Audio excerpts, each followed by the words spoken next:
Do you know what it takes for a whole town to believe in monsters? It's not just a story. In 1851, in the quiet hills of Griswold, Connecticut, the living went to war with the dead. They didn't just bury their neighbors, they mutilated them to keep them from coming back. For over a century, a secret lay hidden in a hillside gravel pit. In 1990, two boys playing in the dirt found a skull, then another. They had stumbled upon a forgotten colonial cemetery, but one grave, grave number 4, was different. It was terrifying.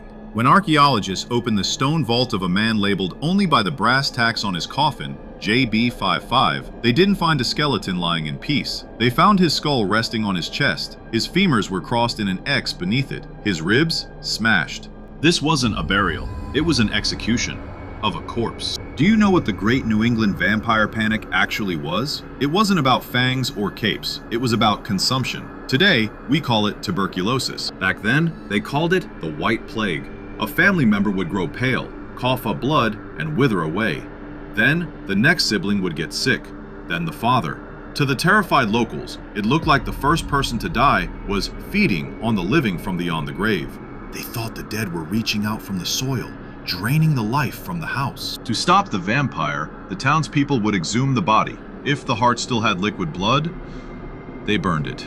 But JB55 had been dead too long for a heart to remain, so they did the only thing left to break the curse. They decapitated him. They rearranged his bones into a skull and crossbones, the sign of death, to pin his spirit to the earth forever. For 140 years, he was just a monster in a box, but in 2019, science gave the Shadow Archive a name.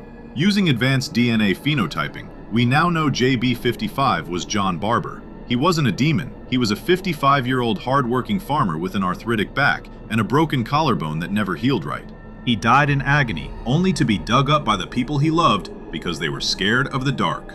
We like to think we've outrun our superstitions, but remember, John Barber's family didn't dig him up because they hated him. They did it because they were desperate to survive.